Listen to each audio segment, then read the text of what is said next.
नमस्कार दोस्तों, आज के इस वीडियो में हम देखेंगे भारत में ब्रिटिश सत्ता की स्थापना कैसे हुई। पीछे के वीडियो में हमने जो वीडियो अपलोड किया था उसमें आपको बताया था कि यूरोपीय कंपनियां किस तरह से आई और उसमें जो पावरफुल कंपनी उभर करके आई उसका नाम था ब्रिटिश ईस्ट इंडिया कंपनी। तो ब्रिटिश ईस्ट इंडिया कंपनी का भारत पर प्रभुत्व कैसे स्थापित होता है इस वीडियो में हम देखते हैं। तो आइए चलते देखते हैं।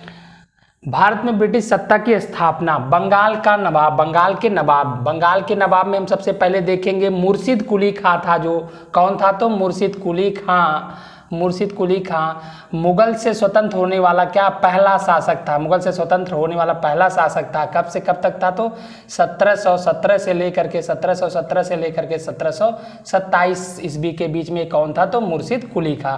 यह मुगल से स्वतंत्र होने वाला पहला जो शासक था, बंगाल का नवाब था, वो कौन था? तो मुर्शिद कुली खां था 1717 से 1727 ईस्वी में। फिर हम इसके बाद देखते हैं बंगाल का जो नवाब आता है वो कौन आता है? तो अली वर्दी खां। कौन आता है? अली वर्दी खां। कौन? अली वर्दी खां। मोस्ट इंपॉर्टेंट ये राजा था। ये 1740 ईस्वी में गिरिया के युद्ध में क्या करता है? गिरिया के युद्ध में किसको हराता है? तो सरफराज को हराता। किसको हराता? तो सरफराज को ये गिरिया के युद्ध में हराता। कौन? अली वर्दी खां। और 1740 से लेकर के 1756 ईस्वी तक ये क्या है? बंगाल का नवाब बना रहता। बंगाल का नवाब क्या होता है?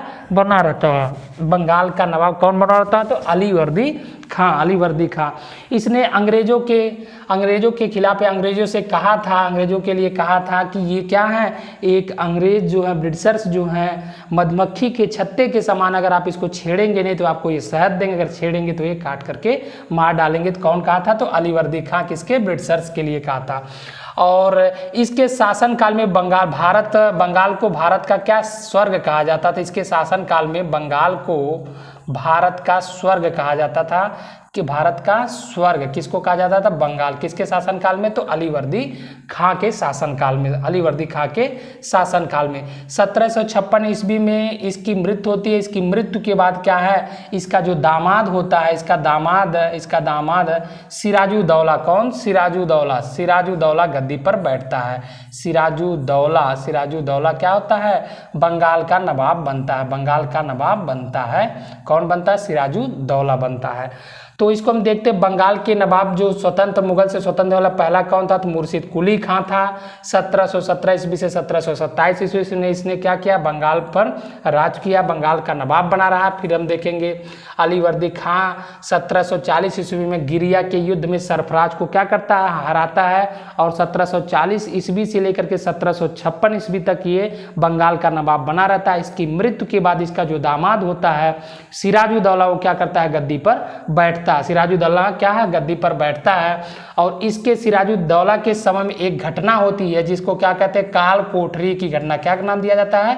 काल कोठरी की घटना। इसकी घटना काल कोठरी की घटना नाम दी जाती है। कब होती है? तो 1756 ईस्वी में होती है। इसमें 147 जो अंग्रेज होते हैं उसको कमरे में बंद कर दिया जाता है और बाद में जो सुबह होती है तो उसमें केवल 23 ही बचे रहते हैं। तो इस घटना को काल कोठरी की घटना के नाम से जाना जाता है। काल कोठरी की घटना के नाम से जाना जाता है। कौन सी? तो सिराजुद्दौला से संबंधित था। तो ये रहा हमारा क्या? बंगाल के नवाब के बारे में। अब हम देखते हैं प्लासी का युद्ध जो होता है। प्लासी का युद्ध कब हुआ? तो 1757 ईस्वी में। कब होता है? 1757 ईस्वी। प्लासी का युद्ध कब हुआ? तो 1757 ईस्वी में प्लासी का युद्ध होता है।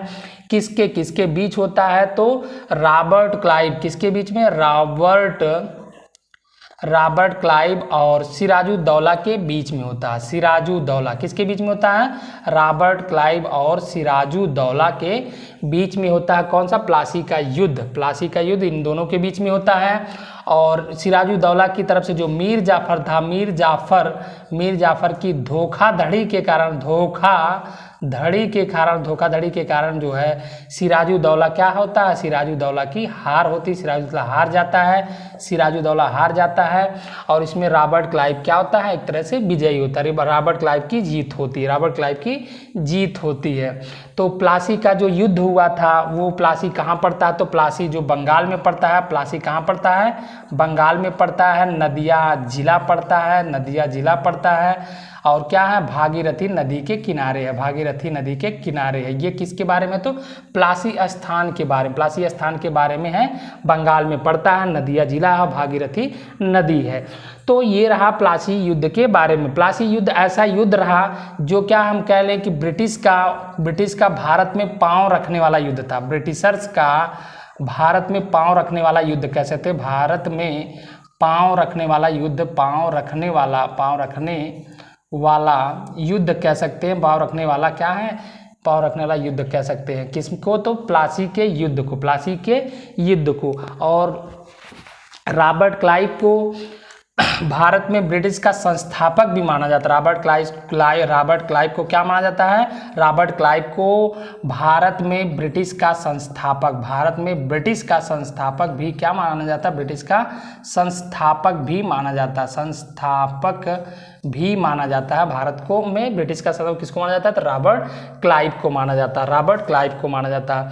मीर जाफर ने धोखाधड़ी की तो मीर जाफर को क्या किया जाता है, 1757 ईस्वी में क्या किया है, बंगाल का नवाब बनाया जाता है, बंगाल का नवाब बनाया जाता है।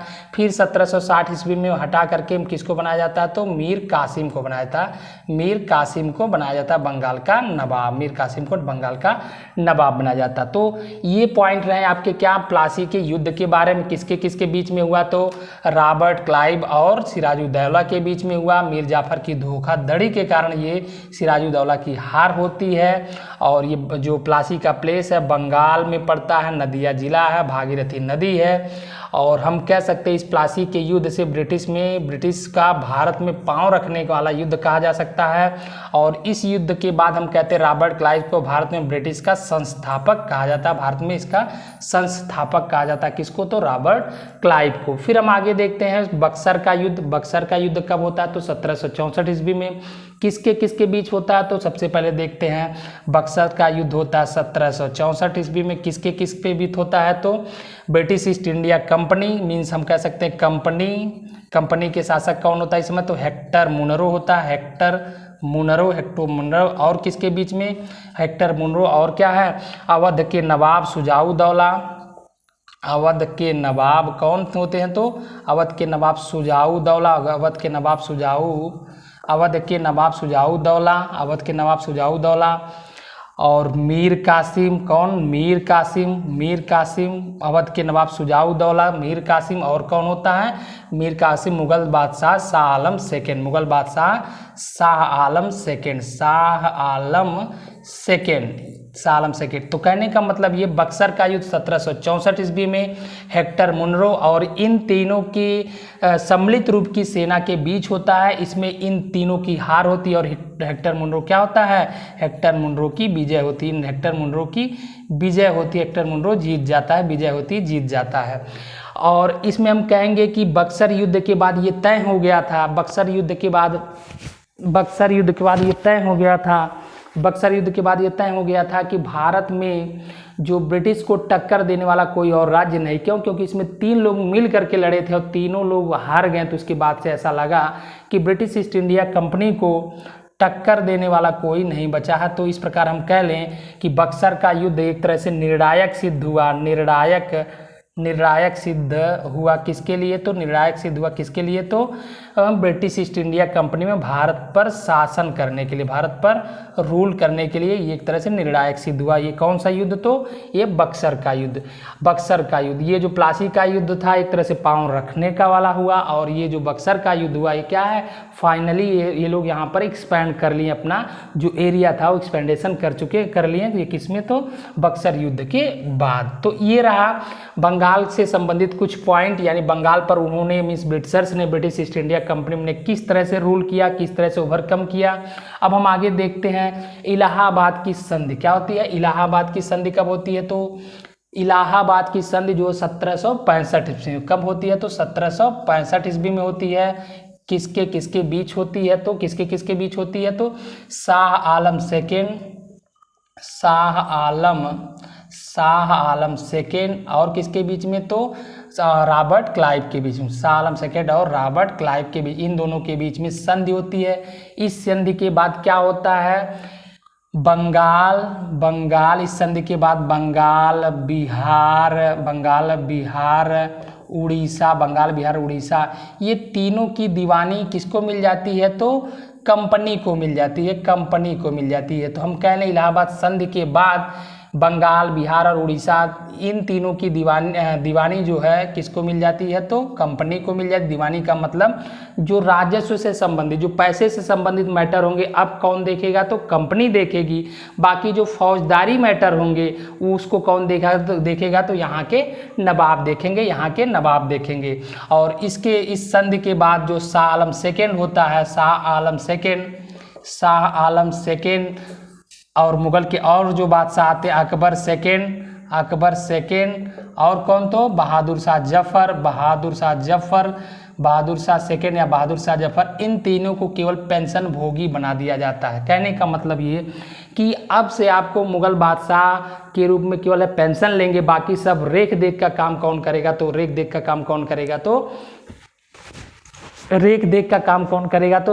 का काम अब कंपनी करेगी। अब यहाँ से ये तीनों जो शासक थे केवल पेंशन भोगी रहे, केवल पेंशन इनको मिलती थी। तो इस प्रकार से हम कह सकते हैं कि बंगाल पर इन्होंने किस पर अधिकार किया। फिर उसके बाद जो इलाहाबाद संधि के द्वारा जो इसके रेवेन्यू वाले सिस्टम था उसको कैसे कैप्चर किया, तो इस तरह से उन्होंने बंगाल पर पूरी तरह से कैप्चर कर लिया, पूरी तरह से आधिपत्य जमा लिया। अब देखते हैं साउथ में इनका संबंध कैसे था, मैसूर के साथ इसमें संबंध इनका कैसा था। तो 1761 ईस्वी में हैदर अली क्या है, हैदर अली मैसूर के शासक बनते हैं, और ये जो शासक बनते हैं तो अपनी सेना को फ्रेंच की सेना थी तो उस कैटेगरी के क्या है, उस कैटेगरी की सेना तैयार करते। फ्रेंच की कैटेगरी की सेना क्या है, ये तैयार करते। कौन तैयार करता है, तो ये हैदर अली तैयार करते हैं। हैदर अली 1761 ईस्वी में मैसूर के शासक बनते हैं। फ्रेंच की कैटेगरी की सेना ये क्या करते हैं, अपना एक तरह से उनकी कैटेगरी की सेना तैयार करते हैं। और पहला जो आंग्ल मैसूर युद्ध हुआ, जो पहला आंग्ल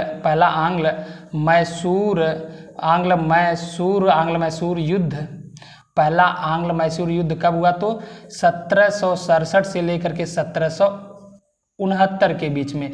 इसमें कौन विजयी होता है, तो इसमें हैदर अली जीत जाते हैं। इसमें कौन जीत जाता है, हैदर अली जीत जाते हैं। और ये जो संधि होती है वो कौन सी, मद्रास की संधि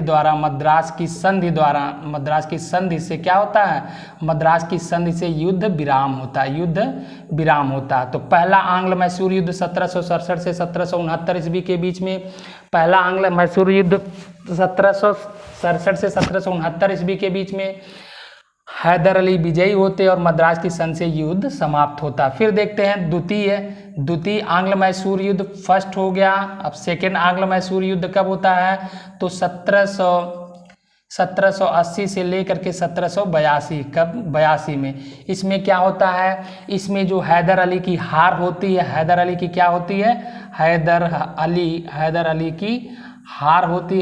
हार होती है और ये क्या है, ये हैदर अली की इसमें हार हो जाती है। ये दूसरे वाले में हैदर अली की हार हो जाती है और इनकी मृत्यु हो जाती है। कहाँ पे, मतलब कब होती है, तो 1782 ईस्वी में दूसरे आंग्ल मैसूर युद्ध में इनकी हार हो जाती है। किसकी हार होती है, तो हैदर अली की। अब देखते हैं तीसरा मैसूर युद्ध कब होता है, तो तीसरा 1790 से लेकर के 1792 में, 1792 तीसरा मैसूर युद्ध हुआ। इसके पहले टीपू सुल्तान, मतलब हैदर अली की मृत्यु के बाद क्या है, टीपू सुल्तान राजगद्दी पर बैठता है और ये क्या है, इस स्वतंत्रता का वृक्ष लगाता है और जैकोबिन का सदस्य बनता है। और ये अपने आप को यह क्या है, मैसूर का शेर इसे कहा जाता था। इसने तीसरे आंग्ल मैसूर युद्ध के तीसरे युद्ध में क्या किया, ये अंग्रेजों से वीरतापूर्वक लड़ा, फिर भी इसकी हार हुई। मीन्स टीपू सुल्तान की क्या हुई, हार हुई। और ये कौन सी सन, श्रीरंगपट्टनम की संधि द्वारा ये युद्ध विराम हुआ। तो तीसरा युद्ध विराम कब हुआ? तो श्रीरंगपट्टनम की संधि द्वारा इस युद्ध का क्या हुआ? युद्ध विराम हुआ। फिर देखते हैं चौथा आंग्ल मैसूर युद्ध कब हुआ? तो 1799 ईस्वी में हुआ। 1799 ईस्वी में हुआ चतुर्थ आंग्ल मैसूर युद्ध। इसमें क्या है? इसमें जो है टीपू सुल्तान की हार होती है, टीपू की हार तथा इसमें टीपू मारा जाता तथा टीपू क्या होता है? टीपू मारा जाता है। तो टीपू मारा जाता है, इस प्रकार हम कह लें। दूसरे आंग्ल मैसूर युद्ध में हैदर अली की मृत्यु होती है। चौथे आंग्ल मैसूर युद्ध में किसकी मृत्यु होती है? तो चौथे आंग्ल मैसूर युद्ध में किसकी हार होती है? चौथे आंग्ल मैसूर युद्ध में टीपू सुल्तान की हार होती है, टीपू सुल्तान की हार होती है। अब हम यहाँ देखते हैं कि इस टाइम वायसराय यहाँ कौन था? सेकेंड में इस समय वायसराय वारेन हेस्टिंग्स थे। कौन थे? वारेन हेस्टिंग्स यहाँ के वायसराय थे। कंपनी के वायसराय कौन उस टाइम थे? तो वारेन हेस्टिंग्स। इस समय लॉर्ड कॉर्नवालिस कौन था? तो कॉर्नवालिस कौन था? कॉर्नवालिस। और ये चौथे के समय लॉर्ड वेलेस्ली कौन था? Lord Wellesley. तो इस प्रकार हम कहें कि दूसरे के समय वारेन हेस्टिंग्स, तीसरे के समय कॉर्नवालिस और चौथे के समय लॉर्ड वेलेस्ली थे। तो इस प्रकार मैसूर के साथ उनका अंग्रेजों का संबंध रहा, या हम कह लें कि मैसूर को उन्होंने 4 युद्धों के बाद क्या है? कंप्लीटली उस पर अधिकार जमा लिया, कंप्लीटली उनका उस पर अधिकार हो गया। किस पर अधिकार हो गया? तो मैसूर पर अधिकार हो गया। अब देखते हैं मराठाओं के साथ इनका संबंध कैसा था। तो देखते हैं मराठाओं के साथ संबंध कैसा था। तो मराठाओं में पहला जो फर्स्ट आंग्ल मराठा युद्ध कब होता है? तो फर्स्ट आंग्ल मराठा युद्ध कब होता है? 1775 से लेकर के 1782। कब होता है? 1775 से लेकर 1782। और इस युद्ध में भी क्या है? मराठाओं की हार होती है। और ये सालबाई की संधि द्वारा क्या होता है? समझौता होता है, या फिर सालबाई की संधि से इसमें क्या होती है? युद्ध विराम होता है। तो यानी पहला आंग्ल और मराठा युद्ध क्या होता है? 1775 से 1782 ईस्वी में सालबाई की संधि द्वारा क्या होता है? सालबाई की संधि द्वारा ये युद्ध विराम होता है। फिर देखते हैं दूसरा आंग्ल मराठा युद्ध कब होता है? तो 1803 ईस्वी से लेकर के 1805 ईस्वी तक ये दूसरा क्या है? दूसरा आंग्ल मराठा युद्ध है। इसमें भी मराठाओं की क्या होती है? इसमें भी मराठाओं की हार होती है। और ये देवगांव की संधि से क्या होता है? देवगांव की संधि से युद्ध विराम होता है। अब देखते हैं निर्णायक जो था वो कौन था? थर्ड आंग्ल मैसूर युद्ध कब होता है? तो 1817 से लेकर के 1819 के बीच में होता है। 1817 से लेकर 1819 में इसमें मराठाओं को कंप्लीट रूप से क्या कर दिया जाता है? डिस्ट्रॉय कर दिया जाता है, कुचल दिया जाता है। मराठाओं को कुचल दिया जाता है और इनके जो पेशवा पद था उसको हटा कर दिया जाता है, पेशवा पद को हटा दिया जाता है। और क्या किया जाता है? इनकी जो इनको पेंशन दे करके क्या है? यहाँ से हटा दिया जाता है, मीन्स पेंशन दे करके इनको एक तरह से राजगद्दी से हटा दिया जाता है। तो इनके कहने का मतलब ये कि मराठाओं के साथ इनका 3 युद्ध होता है और 3 में जो तीसरा युद्ध हुआ उसमें मराठाओं को ये कंप्लीट रूप से हराने के बाद क्या हुए? मराठाओं को कंप्लीट रूप से हराने के बाद उस मराठा साम्राज्य पर इनका आधिपत्य हो गया। तो मराठाओं को इन्होंने इस तरह से अपने कंट्रोल में किया। अब देखते हैं अगला सिख के साथ। जो सिख मीन्स पंजाब का एरिया, वो कैसे कंट्रोल में करते? तो पंजाब का एरिया में हम देखेंगे, पंजाब में इसके पहला सिख युद्ध जो हुआ, पहला जो आंग्ल सिख युद्ध हुआ कब हुआ? तो 1845 से लेकर के 1845 से 1846 के बीच हुआ, 1845 से 1846 ईस्वी के बीच हुआ। इसमें सिख की हार होती है, इसमें सिख की हार होती है। और इस टाइम जो वायसराय होता है वो कौन होता है, तो कंपनी का गवर्नर जनरल जो होता है वो कौन होता है, तो लॉर्ड हार्डिंग था। कौन था, तो लॉर्ड हार्डिंग था। कहने का मतलब पहला आंग्ल सिख युद्ध 1845 से 46 ईस्वी में, इसमें जो लॉर्ड हार्डिंग क्या होता है, वहाँ का वायसराय होता है। फिर हम देखते हैं द्वितीय आंग्ल सिख युद्ध। द्वितीय आंग्ल सिख युद्ध कब होता है, तो 1848 से 1849 ईस्वी में, 1848 से 1849 ईस्वी में। और इस समय जो है यहाँ का मीन्स जो सिख साम्राज्य का जो इम्पर राजा होता है, शासक होता है, वो शेर सिंह होता है। और इस युद्ध में क्या है, पंजाब को पूरी तरह से हरा कर दिया जाता है। पंजाब को पूरी तरह से हरा करके क्या है, इस पंजाब पर कब्जा कर लिया जाता है। किसके द्वारा, तो ब्रिटिश ईस्ट इंडिया कंपनी के द्वारा पंजाब में इस तरह हरा करके कब्जा कर ले। तो इस टाइम जो यहाँ के कौन वायसराय थे, कौन गवर्नर जनरल थे, तो कौन गवर्नर जनरल था इस समय, तो कौन था, लॉर्ड डलहौजी। कौन था, तो लॉर्ड डलहौजी इस समय कौन था, गवर्नर था। तो इस प्रकार हमने देखा कि पंजाब को भी वो किस तरह से अपने कब्जे में किए। मीन्स पंजाब से 2 युद्ध के बाद उन्होंने क्या किया, पंजाब को बुरी तरह से हराया और उनको उनके पंजाब वाले एरिया को अपने कंट्रोल में किया, अपने कब्जे में लिया। और उसमें जो कोहिनूर हीरा था यहाँ से मिला हुआ, फिर उसको ब्रिटेन की महारानी को भेज दिया गया। तो इस वीडियो में हमने ये देखा कि ब्रिटिश ईस्ट इंडिया कंपनी का विस्तार, जो ब्रिटिश ईस्ट इंडिया कंपनी का जो विस्तार है वो कैसे भारत में फैला। मीन्स भारत के जो शासक थे उनको हराकर किस तरह से उन्होंने फैला, जैसे बंगाल के नवाब को किस तरह से हराया। फिर हमने देखा मैसूर के साथ उनका संबंध कैसा था, फिर मराठाओं के साथ उनका संबंध कैसा था। लास्ट में हमने देखा सिंह संप्रदाय को उन्होंने किस तरह से हराया। तो इस तरह से कि इनके अलावा भी कई छोटे राज्य थे, उनको भी वो कैसे कंट्रोल में किया, तो उसको हम बाद में देखें। बट इस वीडियो में बस इतना ही। और आई होप आपको ये वीडियो अच्छी लगी हो, ये जानकारी अच्छी लगी हो। तो इस तरह के टॉपिक को अगर आपको अच्छा लगता है, 20 मिनट 15 मिनट में आपको ये सब याद करना होता है, तो चैनल को सब्सक्राइब करिएगा और शेयर करिएगा और उसे पूरा वॉच करिएगा, जिससे कि आपको पूरी जो जानकारी वो मिल सके, पूरी जानकारी मिल सके। तो आज की वीडियो में बस इतना ही। Thank you to watch the video.